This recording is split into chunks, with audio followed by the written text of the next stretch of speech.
Hello दोस्तों, आज हम लोग पढ़ेंगे रेखीय आवर्धन, जिसको इंग्लिश में बोलते हैं लीनियर मैग्निफिकेशन। लीनियर मैग्निफिकेशन क्या होता है या रेखीय आवर्धन क्या होता है जानेंगे हम लोग। ठीक है, तो प्रतिबिंब की लंबाई तथा वस्तु की लंबाई के अनुपात को ही रेखीय आवर्धन कहते हैं, जिसे स्मॉल m से प्रदर्शित करते हैं। फार्मूला होता है m=I/O इक्वल टू -v/u, या इसको अलग अलग करके आप लोग भी लिख सकते हैं, जैसे m=I/O या m=-v/u।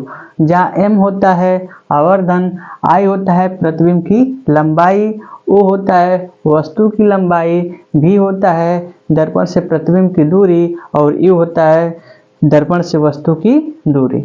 नोट में कुछ बातें हम लोग जानेंगे जो एग्जाम में बार बार पूछ देता है, या जब वाइवा होता है तो एग्जामिनर पूछ देता है। यदि m का मान नेगेटिव आता है या ऋणात्मक आता है, तो जो प्रतिबिंब होगा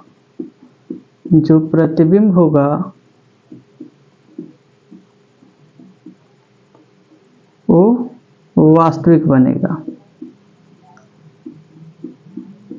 वास्तविक बनेगा। और दर्पण कौन सा होगा? अवतल दर्पण।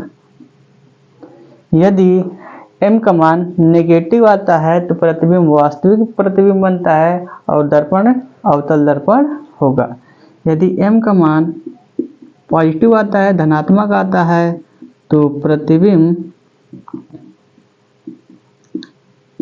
आभासी होता है और दर्पण कौन सा होगा? तो उत्तल दर्पण। यदि m का मान पॉजिटिव आता है तो प्रतिबिंब आभासी बनता है और दर्पण उत्तल दर्पण होता है। तो ये दोनों बातें आप लोग ध्यान देंगे, क्योंकि कभी कभी एग्जाम में एक पूछ देता है, या एग्जामिनर जो वाइवा लेने आते हैं वो लोग कभी कभी पूछ देते हैं। हम लोग पढ़ेंगे गोलीय दर्पण के उपयोग। तो जैसा कि आप लोग को पता होगा कि जो गोलीय दर्पण होता है वो दो प्रकार का होता है। पहला तो अवतल दर्पण होता है, दूसरा उत्तल दर्पण होता है। तो पहले हम देखेंगे अवतल दर्पण के उपयोग। ये सामान्यतः टॉर्च, सर्चलाइट, वाहनों के हेडलाइट में प्रयोग किया जाता है। दूसरी पॉइंट है कि दंत चिकित्सक दांतों के इलाज में दांतों का बड़ा प्रतिबिंब देखने के लिए अवतल दर्पण का उपयोग करते हैं। तीसरा पॉइंट है कि सौर भट्टियों में प्रकाश की किरण को एकत्रित करने के लिए अवतल दर्पण का उपयोग किया जाता है। सर्च लाइट क्या होता है? जैसा कि आप लोगों ने फिल्मों में देखा होगा, जब कोई कैदी जेल से भाग जाता है तो उसको खोजने के लिए जो लाइट का उपयोग किया जाता है उसी को सर्च लाइट कहते हैं।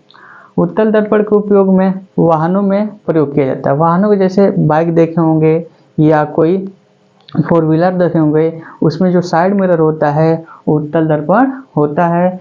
दूसरा है कि दुकानों की सिक्योरिटी या सुरक्षा के लिए उत्तल दर्पण का उपयोग किया जाता है।